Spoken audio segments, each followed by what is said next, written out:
Admissions Insights by Scholastica.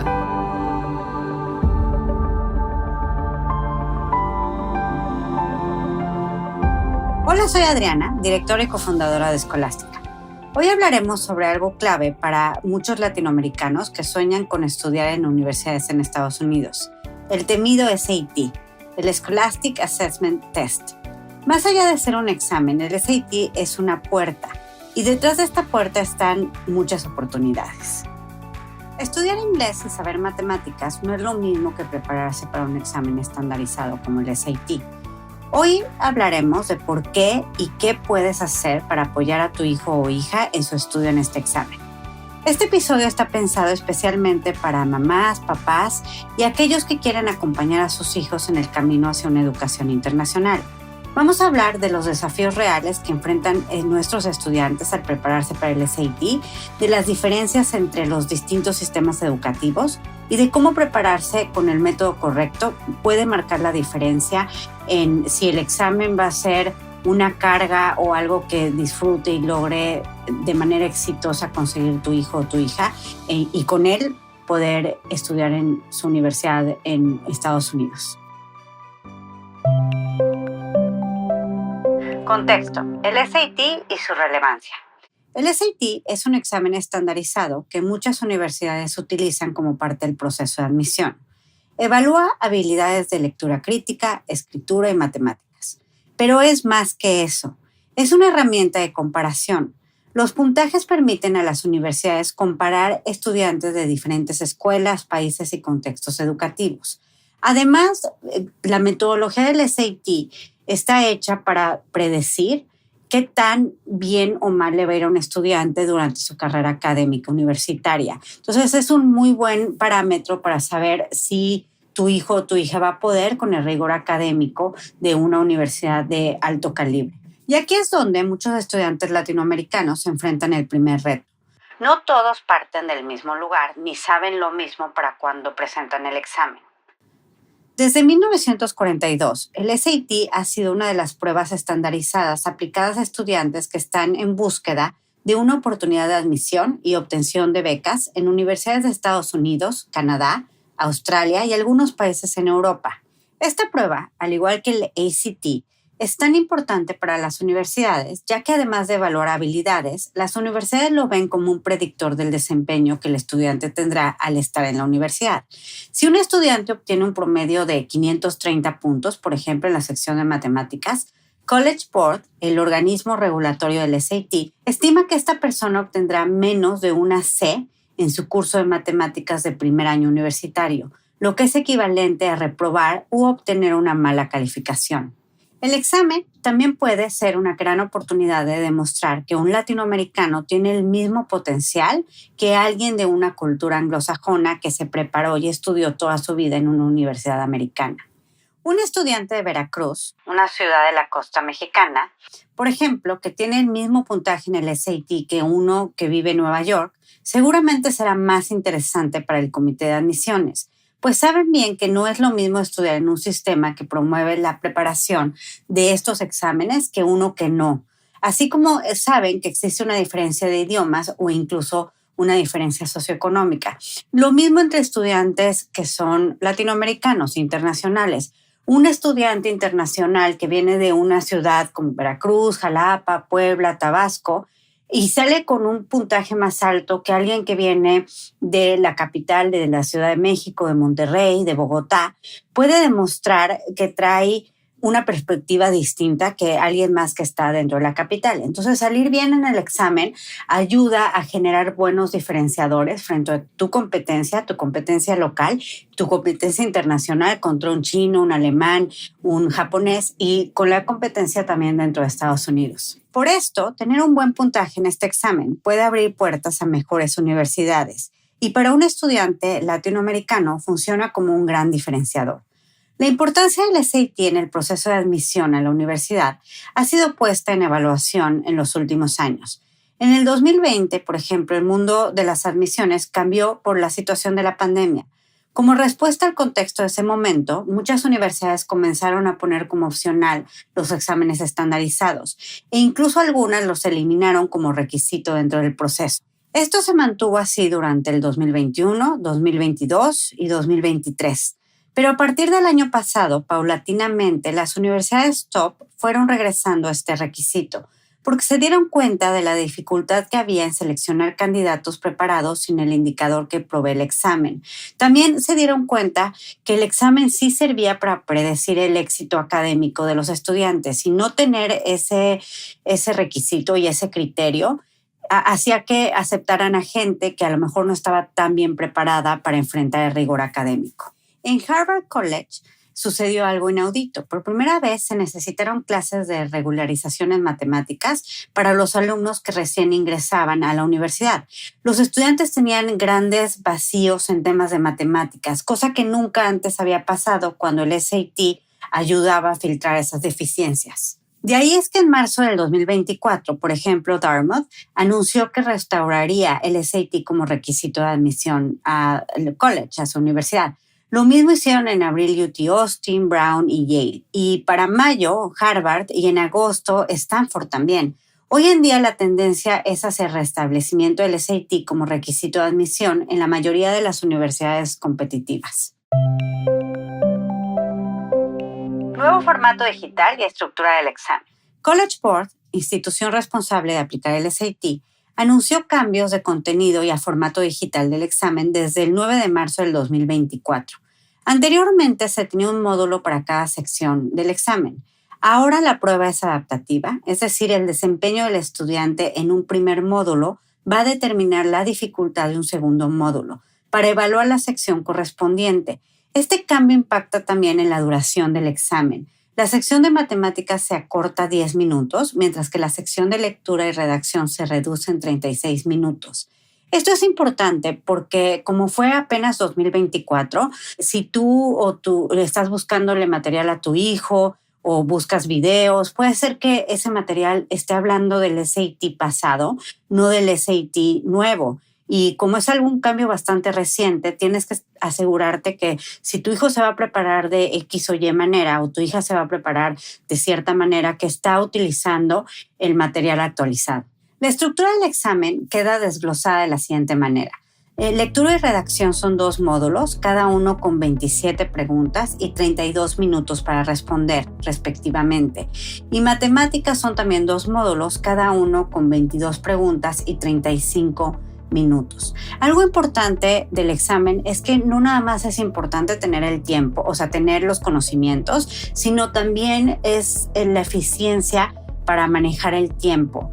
Eso es lo que a veces hace el examen difícil y sobre todo para un perfil latinoamericano en donde te enseñan de una manera a veces lenta para resolver el proceso de un problema matemático, por ejemplo. Aquí no tienes 5 o 10 minutos para responder un problema, lo tienes que responder en 1 minuto o 1 minuto y medio. Todos los estudiantes toman el examen en el mismo orden. Primero, los 2 módulos de lectura y redacción, seguidos de un descanso de 10 minutos para finalizar con los 2 módulos restantes de matemáticas. A pesar de la digitalización, no está permitido presentar el examen en casa. Es necesario acudir a algún centro de aplicación donde los supervisores estarán al pendiente para que todo se realice con normalidad, sin contratiempos y garantizar la integridad del proceso. Por su parte, la puntuación no sufrió modificaciones y la escala se mantuvo en 1,600 puntos, siendo 800 puntos el máximo a obtener en lectura y redacción y en matemáticas respectivamente. Entre otras consideraciones importantes, los alumnos mantienen la opción de cambiar de pregunta y volver más tarde y ahora tendrán un reloj digital visible que indique el tiempo restante por módulo. Retos únicos de estudiantes latinoamericanos. De acuerdo con College Board, en 2023-2024, 25% de los estudiantes que presentaron el SAT fueron de origen latino o hispano y sus puntajes estuvieron 144 puntos por debajo que sus contrapartes caucásicas y 289 puntos por debajo que estudiantes asiáticos. Para mejorar esta perspectiva, un estudiante asiático está en un percentil 84 en promedio, uno caucásico en el 63% y uno latino en el 36%. Ante este escenario es comprensible que los alumnos latinoamericanos admitidos sean menos que los de otras nacionalidades y contextos. Ahora bien, la información que estoy presentando y las estadísticas no están distinguiendo entre un estudiante latino que estudió en Estados Unidos y uno internacional que viene de Latinoamérica. Pero en general, pues podríamos utilizarla por lo menos como referencia. Para entender estas estadísticas, analicemos qué hay detrás de ellas. Las pruebas estandarizadas están basadas en el principio de comparabilidad. Pretenden ser un elemento estándar y objetivo para comparar a los estudiantes sin importar qué idioma hablan, de qué sistema educativo vienen y en qué escuela estudiaron. Para que el principio de comparabilidad sea válido, los examinados que no son nativos de inglés deberían de tener el mismo nivel de conocimiento de la lengua y aculturación que un estudiante que es nativo. Diferencias culturales en la preparación previa. Además de estas diferencias, el tema cultural también juega un papel importante. Podemos observar cómo cambia la importancia de los exámenes estandarizados alrededor del mundo. En China, por ejemplo, los estudiantes de bachillerato enfrentan lo que para muchos es el examen más importante y más difícil de sus vidas, el Gaokao, el examen que determina su elegibilidad de ingreso a la universidad. Imagina como si fuera un SAT, pero a gran escala y con mucho más en juego. Para muchos estudiantes chinos es la única manera de acceder a la universidad y los estudiantes se clasifican según sus puntuaciones combinadas. En un país donde obtener un título es un requisito para conseguir un buen trabajo, el Gaokao se considera una oportunidad decisiva. Cuanto mayor sea la puntuación en el Gaokao, mayor será la probabilidad de que un estudiante sea admitido a las universidades más prestigiosas de China. Muchos estudiantes pasan los últimos 2 o 3 años estudiando intensivamente para este examen. Los padres de familia invierten mucho tiempo y dinero en preparar a sus hijos para esta prueba y se involucran activamente en la preparación. Desde que sus hijos son apenas unos bebés, buscan alternativas para comenzar a prepararlos. Para un joven chino de 15 o 16 años, todo se trata de prepararse para el Gaokao. Después de sus clases regulares en la escuela, asisten a escuelas vespertinas especializadas en la preparación para el examen. Es un negocio que genera cerca de $100 millones al año. Un estudiante de Shanghái, por ejemplo, está en promedio 3 años más avanzado en matemáticas que un europeo y cerca de 1 año y medio más avanzado en ciencias. Desde el preescolar, los niños y sus familias sienten la presión de sobresalir. Ven a sus compañeros como la competencia. Toda la familia está atenta a que el estudiante no se distraiga de sus estudios para el Gaokao. El Gaokao puede durar de 2 a 4 días y mientras sucede, todo el país se detiene. Cuando llega la hora del examen, las ciudades tienen la instrucción de no hacer ruido. Se detienen las obras de construcción, se dejan de circular los aviones. Además, hay cámaras de vigilancia y sistemas de posicionamiento global y drones para evitar trampas. Tener un resultado exitoso en este examen, para la mayoría, representa la oportunidad de cambiar su vida y la de sus familias. Tal vez la única que tendrán para tener movilidad social. Por eso, la mayoría lo ve como una prueba justa que presentan los estudiantes sin importar su contexto rural o urbano o los ingresos económicos de sus familias. Por otra parte, en los barrios acomodados de Corea, se han popularizado las cram schools o academias intensivas para niños desde kinder, donde se les prepara en inglés y otras materias con un nivel académico muy avanzado, similar al de estudiantes estadounidenses que están en primaria. Niños desde los 5 años aprenden idiomas, sinónimos, partes del discurso y llegan a escribir ensayos de varias páginas con introducción, desarrollo y conclusión.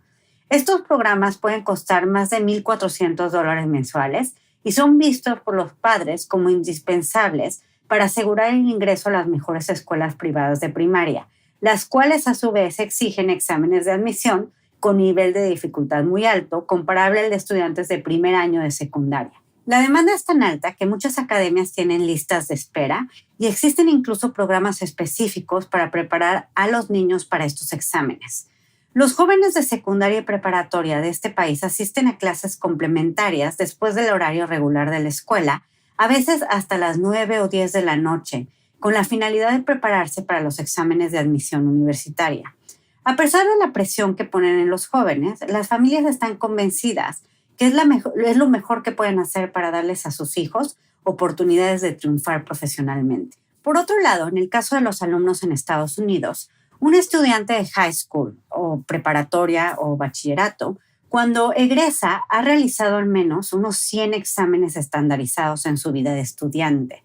Esto desde el 2000 viene una política pública en Estados Unidos que se llama No Child Left Behind, en donde empezaron a evaluar a las escuelas y evaluar a los maestros y a darles bonos a los maestros y a las escuelas en función de exámenes estandarizados, a medir la calidad educativa en función de exámenes. Entonces, todas las escuelas y los profesores estaban incentivados a enseñar o están incentivados hasta el día de hoy en enseñar a través de exámenes estandarizados. Por eso es que un alumno cuando termina high school ya hizo hasta 100, 112 exámenes estandarizados tipo el SAT, porque estos exámenes lo han ayudado a él a subir de grado, pero también le ha ayudado a su escuela y a sus maestros a conseguir bonos. Los profesores obviamente tienen muchos incentivos en enseñar de cierta forma, enseñar para que les vaya bien en los exámenes estandarizados, contra solamente enseñar para que aprendan un tema. También tiene que ver con la eficiencia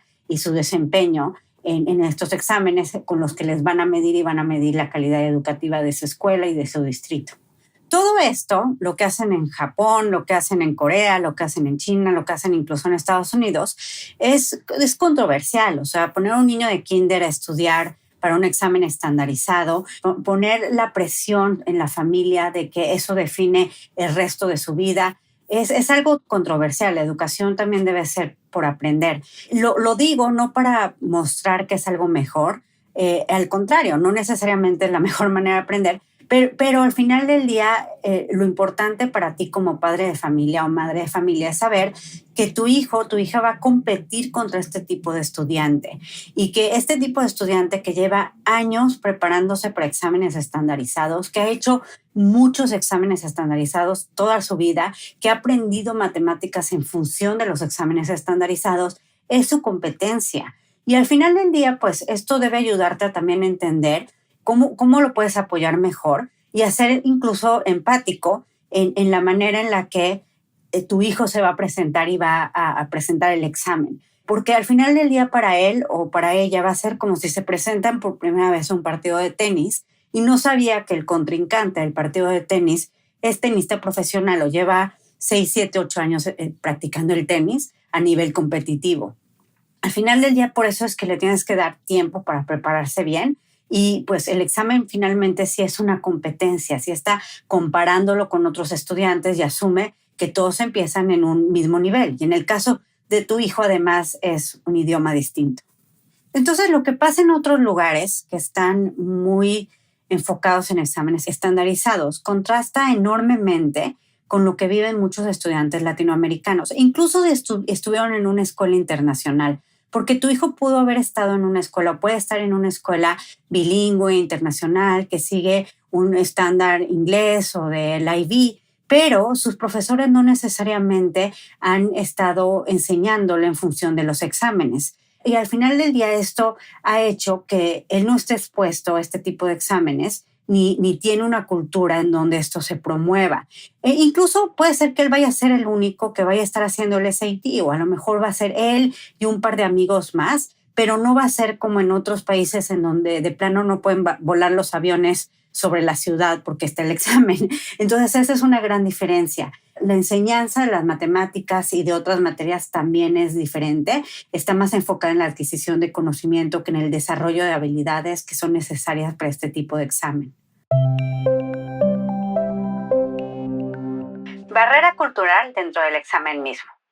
Otra forma de barrera cultural se da dentro del examen mismo, ya que muchos de los temas de las lecturas, preguntas de razonamiento y en algunos casos word problems se basan en situaciones de la vida cotidiana norteamericana.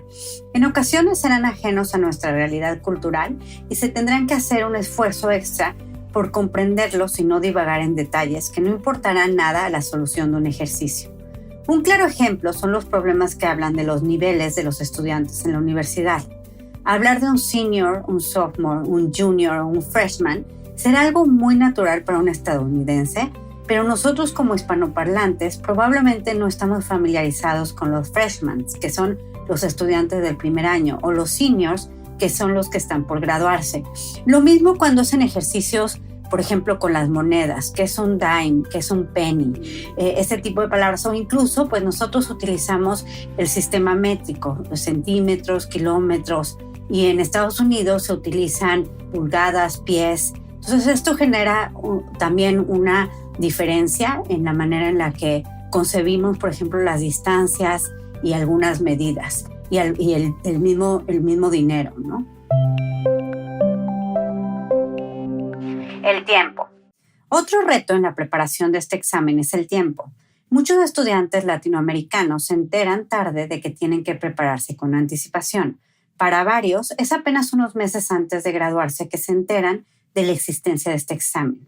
Además, la mayoría suele comenzar con vacíos de conocimiento importantes y tendrán poco tiempo para cubrirlos. A diferencia de los exámenes de posgrado como el GMAT o el GRE, el SAT no tiene disponibles tantas fechas para que lo puedas presentar. Solo se aplica 8 veces al año y no existe la opción para hacerlo en casa.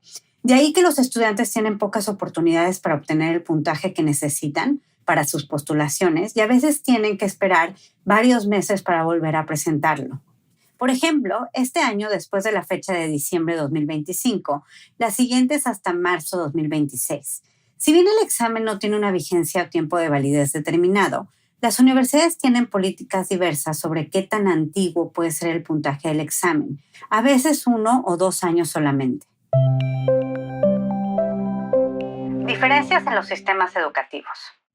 El sistema educativo en el que se forma un estudiante influye tanto como la cultura. Como se mencionó antes, las escuelas públicas de Estados Unidos reciben dinero en función del desempeño de los estudiantes en los exámenes estandarizados. En Latinoamérica, el sistema no solo no prioriza exámenes estandarizados, sino que muchas veces los métodos de enseñanza y contenido curricular no están diseñados para promover necesariamente el pensamiento crítico y la estrategia, sino están mucho más enfocados en memorización y repetición de procesos. Muchos padres creen que si su hijo asiste a una escuela bilingüe, por ejemplo, si habla muy bien inglés y si es un buen estudiante, le va a ir bien en el SAT. Pero esto no siempre sucede. ¿Por qué? Una es porque saber inglés no es lo mismo que pensar en inglés matemático, por ejemplo, porque el enfoque educativo es distinto. En Estados Unidos, los estudiantes crecen resolviendo exámenes estandarizados desde muy pequeños. Tienen un entrenamiento en estrategia, resolución de problemas, manejo de tiempo, de presión, incluso de estrés durante estas pruebas. Porque en muchos países latinoamericanos el currículum no cubre los mismos contenidos, especialmente en matemáticas. Por ejemplo, en Colombia hay un año menos de escuela preparatoria o high school. Y en muchas escuelas jamás se enseña geometría como asignatura separada, como sí ocurre en Estados Unidos. Una cosa más. La gran mayoría de los cursos de preparación para el SAT no están diseñados para estudiantes internacionales. Son plataformas con clases pregrabadas en inglés técnico y sin el contexto de lo que significa estudiar en una escuela pública en Morelos, en la Ciudad de México o en un bachillerato bilingüe en Bogotá, Colombia. Las familias muchas veces no están conscientes de que el tipo de preparación que necesita su hijo para este examen va a depender en gran medida del sistema en que ha sido formado hasta ahora. Si viene, por ejemplo, de un bachillerato internacional, el bachillerato internacional a veces combina un currículum muy similar al del país y un currículum más estandarizado que es similar en distintos países, siempre y cuando en los otros países y en los otros colegios también tengan bachillerato internacional. Pero muchas muy buenas escuelas en Estados Unidos, incluyendo todas las escuelas públicas en Estados Unidos, no tienen el bachillerato internacional. Incluso muchas de estas siguen un sistema distinto en donde utilizan cursos más hacia Advanced Placement, que es otra forma también de certificar que tienen conocimientos avanzados o tienen otro tipo de currículum y de estándar. Incluso a veces cambia por estado. Entonces, al final del día es difícil o es importante estar consciente de que el sistema educativo y lo que sabe o no sabe tu hijo puede ser distinto de lo que el SAT asume que sabe o no sabe. Otro aspecto a considerar es la forma en la que se estructuran los planes educativos de matemáticas. En las escuelas estadounidenses, las clases de matemáticas tienen títulos que hacen referencia a lo que se va a revisar durante el curso. Por ejemplo, tienes una clase, no es una clase de matemáticas, es una clase de geometría, es un curso de geometría. Tienes un curso de álgebra 1 y un curso de álgebra 2, tienes un curso de precálculo y tienes un curso de cálculo. Y así el estudiante puede comprender mejor en qué circunstancias se hará uso de una herramienta y un concepto visto. En Latinoamérica, la mayoría de los países utiliza las matemáticas como solo enumeradas, matemáticas 1, matemáticas 2, matemáticas 3, y esto hace que se pierda cierta claridad de lo que el estudiante sabe o no sabe cuando se prepara para el SAT, porque a lo mejor sí vio algo de álgebra, pero no llevó un año completo de álgebra. O a lo mejor sí llevó geometría, pero no llevó un año completo de geometría. Y dentro de su curso de matemáticas 2 o matemáticas 3 de geometría, puede ser que haya visto geometría, pero que no haya visto todos los temas que el SAT espera que sepa de geometría, porque un estudiante americano llevó un curso de un año completo. La forma en la que aprendemos. En Latinoamérica, el sistema educativo evalúa con exámenes de conocimiento y memorización, más que con exámenes de agilidad mental. Muchos estudiantes acostumbran a estar a toda potencia estudiando en la semana de exámenes para memorizar conceptos y mecanizar procedimientos, y no se enfocan en comprenderlos y generar las competencias o habilidades esenciales. Memorizar y mecanizar es suficiente para el tipo de exámenes a los que se enfrentan la mayoría de los estudiantes en Latinoamérica, porque además de esos exámenes, la mayoría los hacen o los diseñan los mismos maestros, y los maestros no son diseñadores curriculares especializados en exámenes estandarizados. Y un examen estandarizado y el diseñador de un examen estandarizado, lo que está haciendo es buscar un ejercicio en donde la gran mayoría de los estudiantes que lo presenten lo van a tener mal. Y muchas veces es un concepto que no es un concepto difícil. Lo que hace que lo tengan mal la gran mayoría de los estudiantes es que tiene trampas. O sea, tiene formas en las que si no conozco de pies a cabeza ese concepto, si no lo entiendo muy bien, me voy a equivocar en uno o dos de los pasos. Si un ejercicio es un ejercicio en donde el 100% o el 90% o el 80% de las personas que lo hacen lo va a tener bien, ese ejercicio nunca va a aparecer en el SAT. ¿Por qué? Porque como ejercicio no me sirve para comparar, no me sirve para saber quién entiende muy bien un concepto y quién solo lo entiende superficialmente. En la mayoría de los exámenes que ha hecho tu hijo o tu hija en su salón de matemáticas, pues como los hicieron los mismos profesores o venían en el libro de texto, estaban más enfocados a entiende muchas veces superficialmente el concepto. Si yo me aprendía la fórmula, solamente repetía esa fórmula con distintos números y era como poner en el espacio el número, pero siempre estaba haciendo el mismo mecanismo, o sea, era algo más mecanizado, más operativo. En cambio, en el examen, en el SAT, lo que quieren ver es si realmente entiendes por qué existe esa fórmula y qué pasaría si esa fórmula, en lugar de enseñártela en un orden, te la enseño en un orden contrario. Es ahí donde puedo saber si realmente has entendido y comprendido el concepto. Entonces, el hecho de que le haya ido bien a tu hijo en matemáticas no garantiza que le vaya a ir bien en el SAT, porque el examen está hecho y los problemas que aparecen están hechos justamente para determinar si entiende o no ese concepto y si lo entiende hasta sus últimas consecuencias, si realmente lo comprende. Y si el ejercicio es muy fácil o el concepto es muy fácil y la mayoría lo entiende, no va a aparecer en el examen. Se tienen que concentrar en los ejercicios y en los conceptos, en donde la gran mayoría de los estudiantes van a tener una respuesta incorrecta. Inclusive muchas veces se les aplican exámenes en los que se preguntan el mismo ejercicio de la tarea o el ejemplo del pizarrón. Un problema distinto que los obliga a pensar y ser creativos a veces es criticado porque no se vio en clase. Tanto el SAT evalúa temas del currículum de la preparatoria, pero con un nivel de profundidad y abstracción que solo podría medirse con problemas que cambian la jugada y obligan a pensar fuera de la caja, con soluciones creativas y rápidas, con el fin de demostrar que el postulante tiene un nivel de entendimiento profundo. Regresemos a cuando nosotros estábamos en nuestra clase de matemáticas. Muchas veces, algunos de ustedes eran muy buenos en matemáticas, pues podían llegar a la respuesta correcta sin seguir el procedimiento que su maestro puso en el pizarrón. Y eso a veces era castigado. Si el profesor decía, no estás siguiendo mi procedimiento y solo estoy viendo la respuesta, seguramente copiaste y te la ponían mal. Tenías que usar el mismo procedimiento que el profesor ponía en el pizarrón.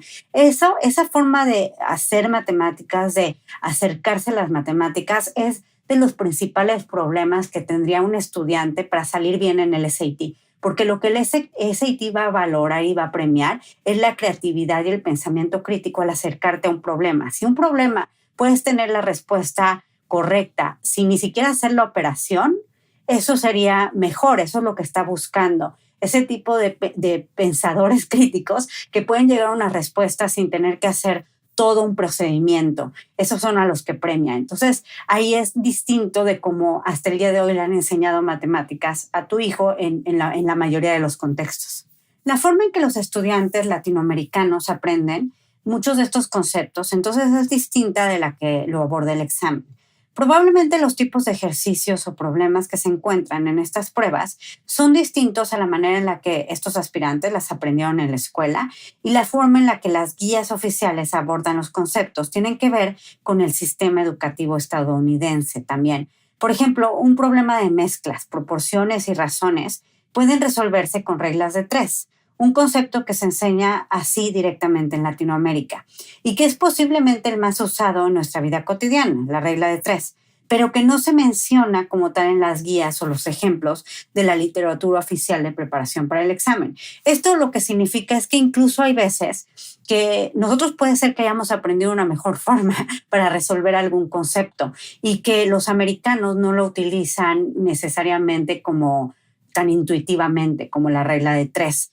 Y a nosotros nos puede servir para entender y acercarnos a un problema en matemáticas. Por eso también el tema cultural, el tema latinoamericano, de cómo lo aprendiste, es importante para cómo se debe de preparar tu hijo o tu hija en el examen. Tener a alguien que entiende su contexto, que aprendió matemáticas de forma similar, pero que lo ha podido superar para salir muy bien en el examen, o no nada más superar, a veces es aprovechar también. Para el SAT es una gran ventaja que le va a poder ayudar de una manera más, ayudar a estudiar de una manera más fácil, más eficiente y sobre todo más efectiva.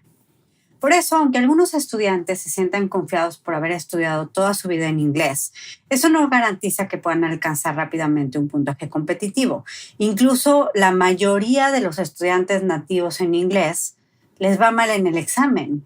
Por eso es que solamente el 10, 15, 20% son los que tienen puntajes competitivos que les permiten irse a las mejores universidades. La gran mayoría no le va a ir bien en el examen, aunque tengan el inglés como su lengua madre.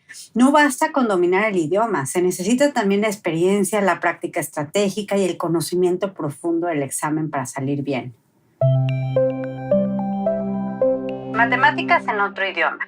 Otro tema controversial, y este es un tema incluso que en algunas escuelas lo promueven como algo bueno, es el tener tus clases de matemáticas en inglés. Muchos de sus hijos o hijas, si estudiaron en un colegio bilingüe, les enseñan matemáticas en inglés. Sin embargo, diversas investigaciones han demostrado que el idioma en que se enseñan matemáticas influye directamente en el rendimiento de los estudiantes. Un estudio publicado en Frontiers in Psychology reveló que los alumnos que reciben instrucción matemática en una lengua distinta a la materna obtienen peores resultados en razonamiento matemático y resolución de problemas en comparación con aquellos que aprenden en su idioma nativo. Entonces, en realidad es mejor aprender matemáticas en la primera lengua. De igual forma, otra investigación en el 2009 de Native Language in Teaching Kindergarten encontró que los niños de kinder que se les instruye en su lengua materna mostraron un rendimiento significativamente más alto en matemáticas que sus compañeros que recibieron la enseñanza en otro idioma. Esto sugiere que la comprensión de conceptos matemáticos se fortalece cuando se enseña en la lengua en el que el niño domina de forma natural. Además, otro estudio demostró que los estudiantes tienden a puntuar más bajo en competencias como resolución de algoritmos, razonamiento lógico y solución de problemas cuando la instrucción matemática no coincide con su lengua materna, incluso entre alumnos de escuelas bilingües, donde el contenido se imparte totalmente en inglés. El desempeño tiende a ser más sólido cuando el pensamiento matemático se apoya en la primera lengua. Esto se debe a que el cerebro humano tiende a procesar y razonar los problemas matemáticos en el idioma en el que se adquirieron esos conocimientos por primera vez. Por tanto, los estudiantes cuya lengua materna es el español y que planean presentar exámenes como el SAT, que evalúa tanto la comprensión lectora como la destreza matemática en inglés, es fundamental que tengan una preparación en español con profesores que sepan y hablen español. Este enfoque no solo permite una mejor comprensión conceptual, sino que facilita la transferencia de estrategias de resolución al contexto del examen, ayudando al estudiante a navegar entre ambos idiomas con mayor eficacia. En síntesis, dominar el inglés no es suficiente, es obviamente muy importante, es esencial, pero no es suficiente para alcanzar un alto desempeño en matemáticas si no se toma en cuenta la lengua de pensamiento.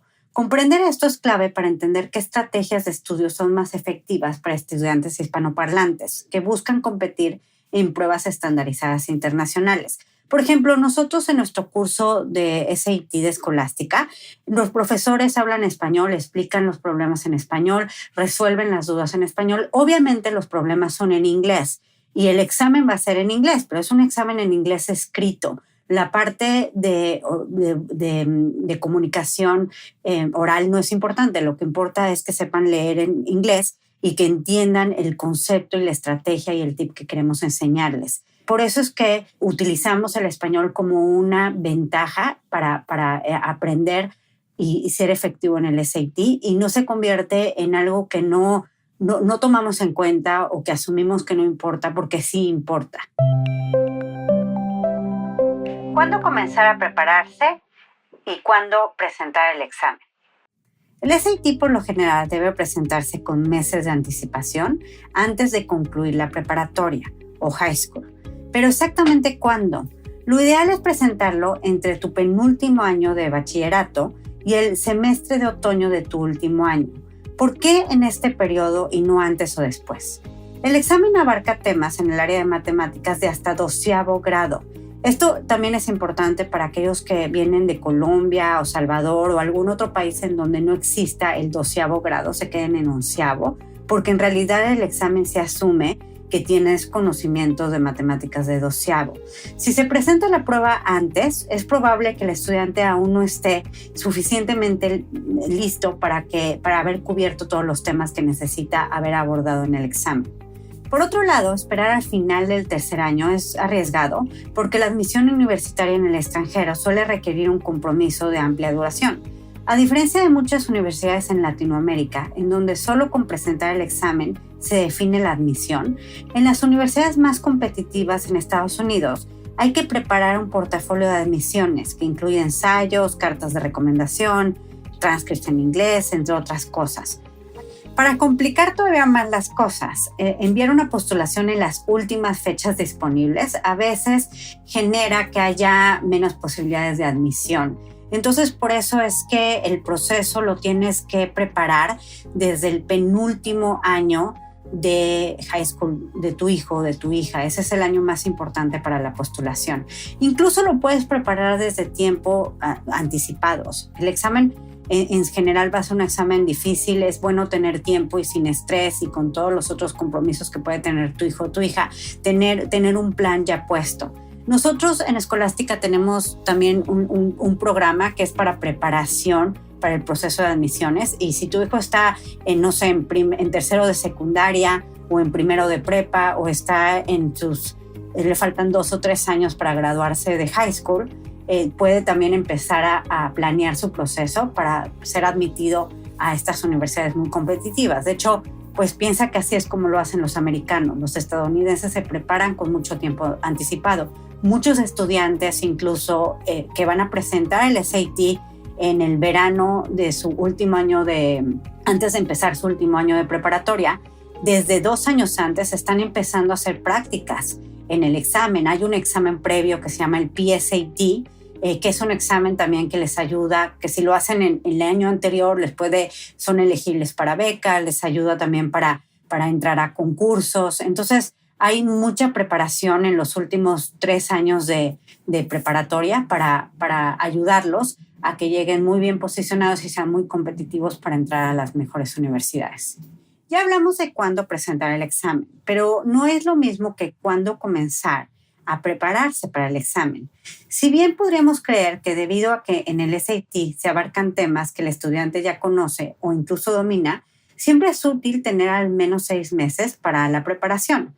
Los 6 meses van a ser necesarios como mínimo para que se familiarice con el examen, con el tipo de preguntas, especialmente para nosotros como latinoamericanos que no estamos acostumbrados a este tipo de exámenes. Sin embargo, es importante considerar que algunos estudiantes van a necesitar nivelación previa a comenzar con una preparación formal. Esto porque no todos han revisado los mismos temas o con la misma profundidad o enfoque por las diferencias entre los sistemas educativos. Entonces, lo ideal, y esto es lo ideal, obviamente la situación se puede adaptar según el perfil de tu hijo, no todos tienen el mismo tiempo, lo empezaron con suficiente anticipación, pero idealmente para no tener que andar corriendo y tomando en cuenta que tu hijo tiene muchas otras actividades, pues empieza a familiarizarte con el SAT, empieza a ayudarlo a su preparación, pues unos 10 meses antes. 6 meses antes también está bien. Obviamente se puede entrenar en 2 meses, 3 meses, pero para alguien que lo pueda hacer con ese tiempo y suponer que va a tener un puntaje muy competitivo, tiene que tener ya mucho avance. A lo mejor no avance en el conocimiento y las estrategias específicas del SAT, pero sí mucho avance en el conocimiento específico de matemáticas e inglés y comprensión lectora y vocabulario que se necesita. Entonces, el tiempo realmente, tener tiempo y anticipar el proceso ayuda sobre todo por sí para evitar contingencias, para poder hacer un plan en donde no estás corriendo con el tiempo, sobre todo si tiene que hacer nivelaciones, si tiene que aprender o mejorar algún tema específico, a lo mejor de comprensión lectora. Para eso significa el tiempo y anticiparlo. ¿Cómo es la preparación ideal para el SAT? Prepararse para el SAT puede convertirse en una experiencia solitaria y frustrante, especialmente para estudiantes latinoamericanos que enfrentan brechas de contenido, idioma y formato y que probablemente son los únicos o son pocos de sus amigos que están presentando este examen. Sin embargo, un enfoque guiado, estructurado y comunitario puede marcar la diferencia. Una preparación estructurada brinda ritmo, claridad y enfoque. Los estudiantes saben exactamente cuándo se reunirán, qué temas van a abordar y cómo deben prepararse. Esta estructura genera impulso, construye confianza y mejora los puntajes. Además, la retroalimentación en tiempo real es importante. Permite detectar y corregir errores de inmediato. A diferencia de los cursos que son grabados, donde los malentendidos pueden persistir durante semanas, las sesiones en vivo permiten hacer ajustes constantes. Si un estudiante comete un error por una lectura descuidada, una fórmula mal aplicada o una lógica incorrecta, el profesor puede intervenir al instante.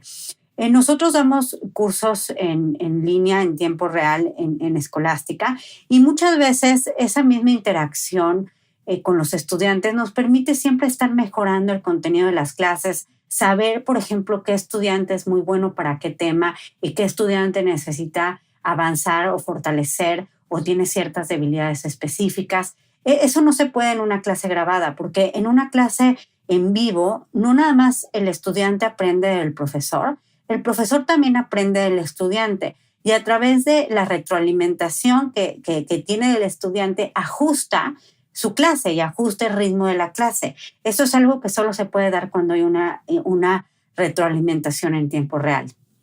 Estudiar en grupo genera una presión positiva también. Ver a otros comprometidos impulsa la motivación individual. Cuando los estudiantes forman parte de una comunidad que se reúne semanalmente, es mucho más probable que se mantengan constantes y terminen tareas como exámenes de práctica y ejercicios. En estos entornos, los alumnos también aprenden de los errores de sus compañeros. Las dudas compartidas enriquecen a todos. Una regla gramatical difícil o un atajo matemático explicado por alguien más puede generar ese momento, sin necesidad de tropezar uno mismo. Además, también el hecho de que la comunidad sea una comunidad similar, o sea, en el caso, por ejemplo, de Escolástica, todos son estudiantes hispanoparlantes o latinoamericanos. Entonces, vas a hacer amigos o tu hijo va a hacer amigos que están en Colombia, en Ecuador, en Chile, en Perú, en México y que están pasando por lo mismo. Entonces, aunque él sea el único de su escuela o de su familia que está pensando en estudiar fuera, pues no va a ser el único que va a estar estudiando fuera y va a hacer nuevos amigos que también tienen una misma cultura. Y cuando estás explicando un problema, pues es más fácil que tengas la confianza en explicarlo cuando la explicación puede ser también en tu mismo idioma, a que sea además tener que explicarla en inglés. Entonces eso también promueve una comunicación más efectiva dentro del grupo. Además, la relación directa con el profesor fortalece ese acompañamiento. Nuestros profesores, por ejemplo, no son solo instructores, son mentores, estrategas y motivadores que construyen vínculos auténticos con los estudiantes. Incluso los padres deben de recibir, o es una buena idea, que también recibas reportes frecuentes para dar seguimiento y acompañar el proceso. No dejar, yo creo que es importante, tu hijo o tu hija está adquiriendo independencia. Probablemente ya es una persona bastante independiente porque no estarías pensando en mandarlo a estudiar solo al extranjero si no lo fuera. Entonces seguramente es una persona académicamente motivada, independiente, que sabe y muy responsable, que sabe hacer su tarea. Si no, ese es como uno de los requisitos para un estudiante internacional latinoamericano pensando irse a estas universidades. Entonces eso ya lo tiene, pero creo que en este punto del SAT es buena idea sí brindarle ese apoyo adicional, porque él está como quiera enfrentando algo que es nuevo y compitiendo con personas que tienen una cultura distinta y que su cultura sí privilegia esos exámenes. Entonces tiene algunas desventajas. Entonces, si vienen algunas otras cosas, lo debes de dejar más libre. Creo que en el tema del SAT es bueno sí darle seguimiento y tú también estar enterado de cómo le está yendo, si necesita ayuda en algo adicional, si sí está llegando bien a las clases, si está aprovechando los recursos que está recibiendo. Muchos estudiantes caen en errores comunes, como estudiar demasiado sin mejorar, practicar sin estrategia o frustrarse sin entender por qué no progresan. La preparación guiada con estrategia es lo que va a ayudar a evitar estos errores porque ofrece claridad y claridad en el diagnóstico, claridad en las metas y un plan de acción especializado y personalizado, lo cual es bastante importante en el examen porque esto que está haciendo, que es estudiar para el SAT, es algo que está haciendo extra de todas las otras personas tal vez que conoce o que están en su salón de clases. Entonces, tener una estrategia, saber cuándo se tienen que hacer cortes de caja o checkpoints para ver cómo va, saber si se está frustrando y qué es lo que lo está frustrando, es lo que le va a ayudar a sentir que está avanzando. En Escolástica trabajamos con estudiantes de posgrado y en más de una ocasión me ha tocado estudiantes que están pensando en irse a estudiar su maestría y que sí hicieron el SAT o intentaron irse a estudiar la licenciatura antes, cuando eran más jóvenes. Y al final, o sea, son esfuerzos que se quedaron a medias y y se quedaron siempre con las ganas. Y pues digo, ahora van a tener la oportunidad de la maestría, pero pudieron haber estudiado también la carrera fuera. Y muchos de ellos, como decía, incluso intentaron el SAT, no les fue bien o no hicieron bien el proceso, se quedaron a la mitad. Entonces, eso es un riesgo real, que tu hijo, porque tiene opciones, lo deje, ¿no? A diferencia de un muchacho que está en Estados Unidos, que quiere estudiar en su país, no tiene tantas opciones, tiene que hacerlo y también dentro de la misma escuela y en su colegio va a tener mucho apoyo para hacerlo.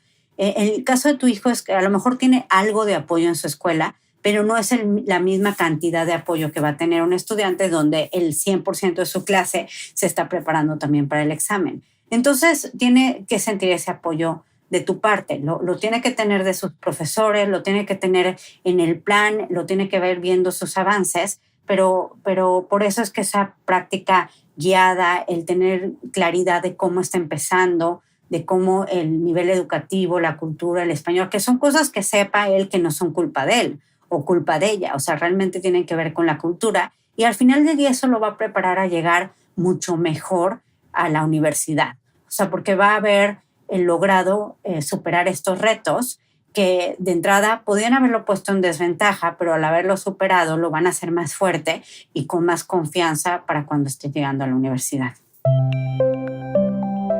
Opciones para estudiantes latinoamericanos. Khan Academy, por ejemplo, es una herramienta útil y gratuita, pero está completamente en inglés y no siempre contempla el contenido y el contexto de quienes estudiaron en colegios en los distintos sistemas educativos latinoamericanos.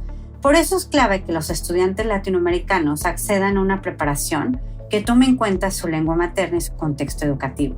Las clases en español, los grupos pequeños y el acompañamiento cercano hace que la preparación sea no solo más efectiva, sino también más humana y disfrutable. En resumen, el acompañamiento ideal para el SAT no se trata de estudiar más, sino de estudiar mejor, con estructura, comunidad, atención personalizada y estrategias específicas para estudiantes como tu hijo o tu hija. Estrategia, errores comunes y cómo atacarlos. En muchas ocasiones se escucha algo como: mi hijo se esfuerza muchísimo, ha hecho decenas de exámenes de práctica, estudia todos los días, pero su puntaje sigue sin mejorar. Esa desconexión entre esfuerzo y resultados es más común de lo que la mayoría de la gente cree. No es una señal de pereza o flojera o de falta de capacidad, simplemente es un indicador de que la estrategia necesita evolucionar.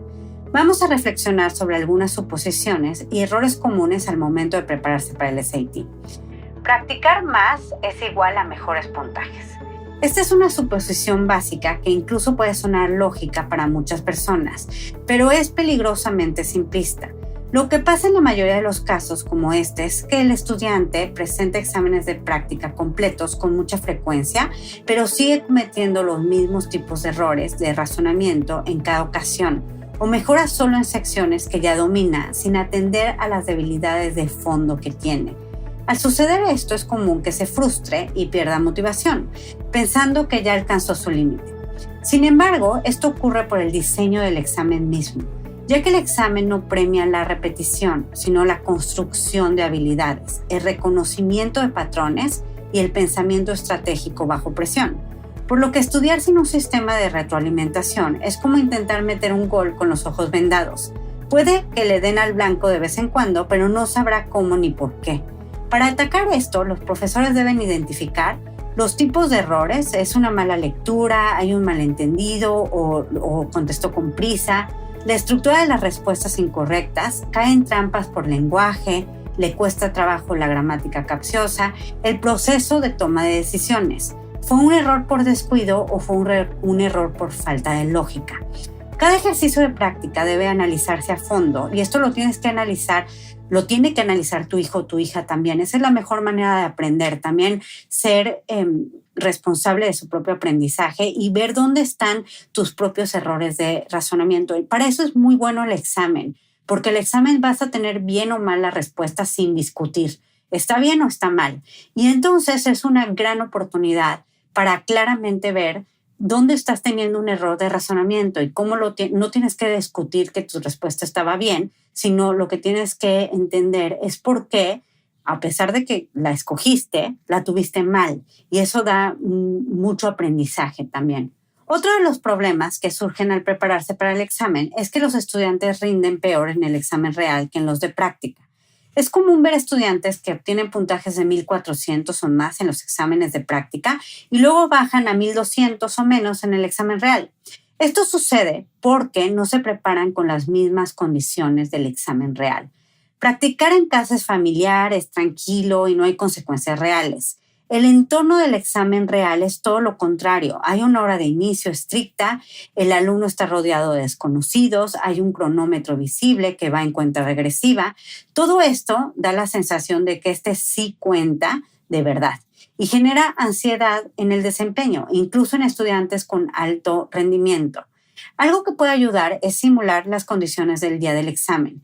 Aplicar simulacros cronometrados bajo supervisión, enseñar estrategias para regular el sistema nervioso, ejercicios de respiración, ajustes de postura y técnicas mentales de reingreso cuando un estudiante empieza a descontrolarse a mitad del examen y ayudar a los estudiantes a desarrollar automatización para que su razonamiento no colapse bajo presión. No basta con dar un buen examen cuando uno está relajado. Es necesario entrenar a los estudiantes y que tu hijo o tu hija se entrene para hacerlo bien cuando importa. Uno de los errores también de estrategia más comunes es que los estudiantes a veces estudian de forma demasiado general y no corrigen sus verdaderas áreas débiles. A veces se les dice que simplemente practiquen más matemáticas o lean más artículos, pero no siempre es claro qué tipo de matemáticas o qué tipo de lectura. Sin especificidad, la práctica se vuelve superficial. Un estudiante puede obtener un puntaje bajo en matemáticas no porque sea malo en la materia, sino porque malinterpreta las preguntas o cae en respuestas trampa bajo presión de tiempo. O en lectura puede perder puntos no por falta de comprensión, sino porque lee por encima en lugar de escanear cuidadosamente o ignorar palabras clave. Para atacar esto hay que analizar los patrones de error con cada estudiante. Después de un diagnóstico, clasificar cada pregunta fallada según el tipo de error, buscar patrones. El estudiante falla sistemáticamente en preguntas de interpretación de datos, estructura paralela, lógica de transición y practicar enfocadamente en estas habilidades específicas, de modo de que cada práctica genere mejoras acumulativas. No se trata solo de practicar más, se trata de practicar con precisión. Diferencia entre una revisión superficial y un aprendizaje profundo. Este es un enemigo silencioso en la preparación para exámenes. Muchos estudiantes revisan sus errores simplemente leyendo la explicación de la respuesta y luego siguen adelante. Piensan, ok, ya entendí. Pero cuando aparece una pregunta similar más adelante, vuelven a fallar. Esto sucede porque la revisión pasiva no crea nuevas conexiones neuronales. Crea una ilusión de aprendizaje, no una verdadera transferencia de habilidades. En una revisión profunda hay un seguimiento continuo en lo que el estudiante explica el error en voz alta con sus propias palabras. Intenta una variación de la misma pregunta para confirmar que ya lo comprendió y finalmente lleva un registro de errores similares para desarrollar memoria de patrones a lo largo del tiempo. Por eso es que el examen es tan bueno para predecir el éxito académico de un estudiante durante su carrera universitaria.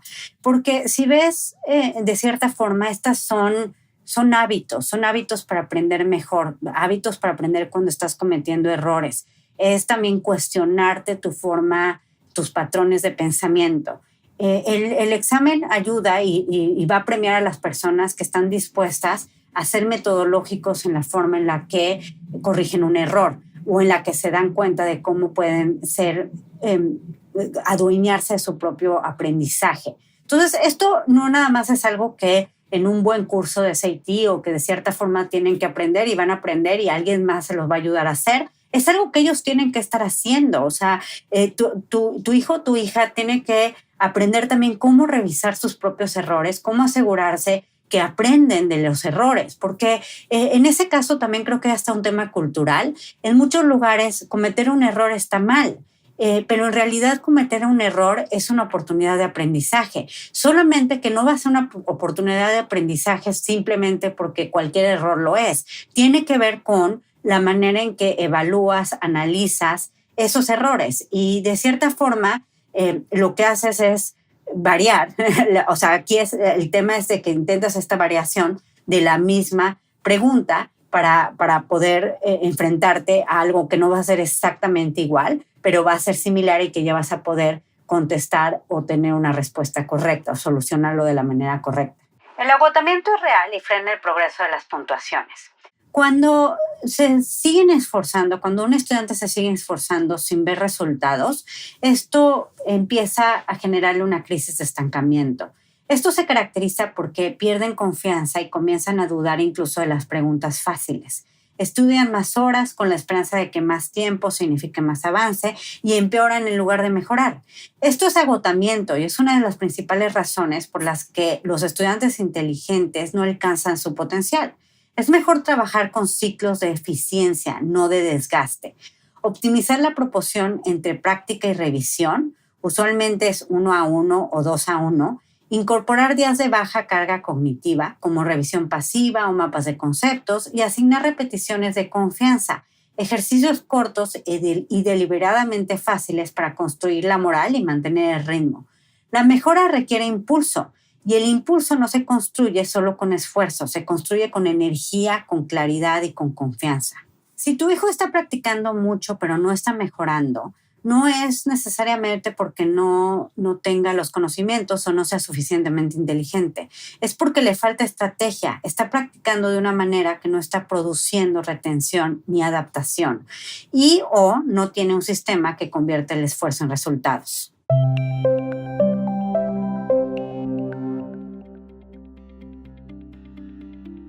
Tu hijo no necesita ser un genio ni hablar inglés como un nativo. Lo que necesita es una estrategia clara, una guía que entienda su contexto y un equipo que esté comprometido y que lo acompañe en el proceso. En América Latina no solo enfrentamos barreras económicas o de idioma al presentar exámenes estandarizados como el SAT, también cargamos con una desventaja cultural. En muchos casos no crecemos preparándonos para este tipo de pruebas y nuestras escuelas rara vez nos enseñan a enfrentarlas. La falta de inversión en el desarrollo académico desde edades tempranas se convierte más adelante en una brecha que es bastante difícil de cerrar. Mientras tanto, los estudiantes con los que compiten nuestros hijos en Estados Unidos, Europa o Asia se han entrenado durante años para dominar exámenes estandarizados en sistemas que priorizan la evaluación, la estrategia y el alto rendimiento. En Escolástica creemos que el SAT no es una barrera, no debería de serlo, es una oportunidad para aprender mejor, para desarrollar habilidades útiles que le van a servir para toda la vida y sobre todo para soñar en grande. Gracias por escucharnos. Si disfrutaste este episodio y lo encontraste útil, suscríbete y compártelo. Mi misión con Escolástica es lograr que haya más voces latinoamericanas en puestos internacionales de liderazgo. Queremos nivelar la cancha para ofrecer recursos a latinoamericanos talentosos. También tenemos artículos de blog y webinars gratuitos. Y la forma más sencilla de ayudarnos a seguir produciendo este contenido es interactuando con nosotros en redes sociales y siguiéndonos en YouTube, Facebook, Instagram, LinkedIn, X y tu plataforma de podcast favorita. Si te gustaría que platiquemos sobre el proceso de admisiones de tus hijos o el tuyo si eres postulante, puedes agendar una sesión Escolástica Tryout conmigo. Entra a escolasticaprep.com y me encantará conocerlos y ayudarlos a lograr sus metas. Admissions Insights by Scholastica.